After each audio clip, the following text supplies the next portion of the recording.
So I just told you a story about your parents, kids. Kids, it's your turn. Children of Adam, listen up. قَدْ أَنزَلْنَا عَلَيْكُمْ لِبَاسًا. We have revealed, we have sent down clothes for you. You're covering my daughter, my sister, my mother. You're covering my brother. This is something Allah sent down, like He sends water from the sky. He sent the Quran from the sky. He said, I sent clothes from the sky for you. قَدْ أَنزَلْنَا عَلَيْكُمْ لِبَاسًا يُوَارِي سَوْآتِكُمَا. It'll cover your shame. It'll cover you. I've sent it so you don't expose yourself, so you don't wear indecent clothing. You know how many times our conversation on campus becomes, are jeans haram? Do you have to wear jilbab? Do you have to wear, brothers, is it so wrong to wear tight jeans or this clothes or those clothes or exposing? Or what's the definition of hijab? What's the definition of this? What does this faqih say? What does that sheikh say? What does this school of thought say? Leave all of that aside for a moment. Let Allah talk. Let Allah tell you. Children of Adam, I sent you clothes so you can cover your shame. Just the love in these words. The love, the concern in these words. Forget the fatwas. Leave the fatwas aside. Just Allah is talking to you and me. With such, and even the way the kalam begins. It doesn't say, Ya ayyuhan nas, Ya bani Adam. Children of Adam. That problem, shaitan wanted them to remove their clothes. Guess what? He wants you to remove your clothes. And shaitan will come to you from every direction, remember? Where will he not come from? Above, and Allah says clothes came from above. Clothes came from, أَنزَلْنَا عَلَيْكُمْ لِبَاسًا يُوَارِي سَوْآتِكُمْ وَرِيشًا. And I've given you clothes to cover your shame, and I've given to you as a rish. Rish literally means feathers. Rish, they say, you put them as decoration on your arrows. Okay? قَبْلَ الرَّمْيِ يُرَاشُ السَّهَمُ, the Arab says. Before you shoot, the arrow is decorated. To decorate. Allah says, I gave you clothes to look nice. I gave you clothes to look good. It's great, perfectly wonderful for you to have fashion statements. It's wonderful. Once the first agenda is met, what is that? Cover your shame. After that, dress nicely. Allah wants you to look nice. Like if, inshallah, one day there's going to be like an Islamic fashion company, super halal, and its name's going to be Rish, inspired by what Allah says. Allah sent to you libas, that'll cover your garment, cover your shame. 2 minutes, oh my goodness. Warishan. Walibasu taqwa. And the clothing of taqwa. In other words, there's clothing made of cotton and, this material, and then there's a clothing of our personality. The garment, because garments are protection, right? And the protection of your character. ذَلِكَ خَيْرٌ. That's better. Look, you can dress halal. You can dress appropriately, but still not have an appropriate character or mannerism. You can still be interacting with each other in an inappropriate way. So you not just have to wear the libas that is legitimate, you have to wear the libas of taqwa. That's better. ذَلِكَ خَيْرٌ.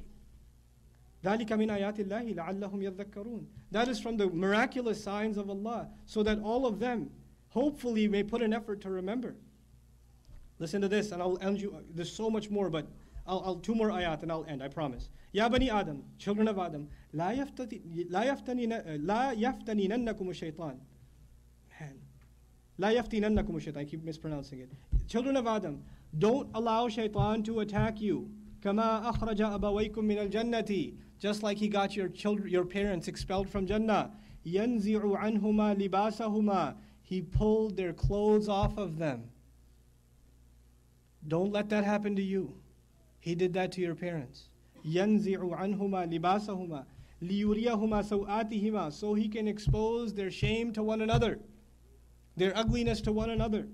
إنه يراكم هو وقبيله من حيث لا ترونهم. He sees you, he and his tribe, shaitan, from where you can't even see them.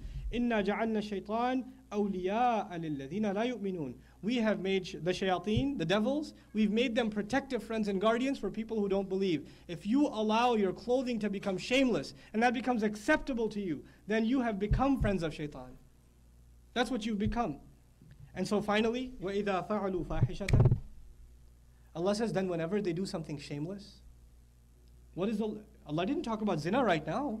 Allah just talked about clothing. But Allah is telling us there's a logical conclusion.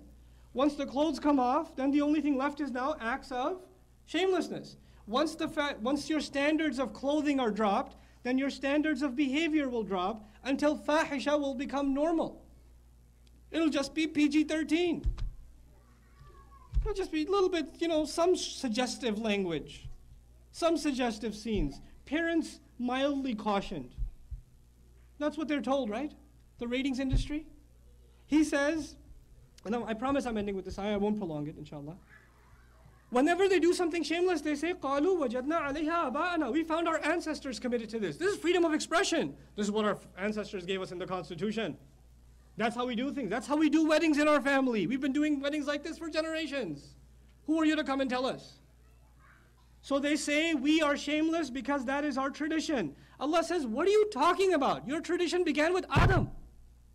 What tradition are you talking about? What's wrong with you? What Abba? Your Ab wasn't like this. Your father's father wasn't like this. He crushed this idea of following ancestry because he started with the original ancestry, Adam alayhi salam. Wallahu amarana bihada qul inna Allah la ya'muru bil fahsha. Tell them, Allah, He does not command to shamelessness. The conversation switches from our clothing, a lack of regard for clothing, to a conversation about shamelessness and lewdness.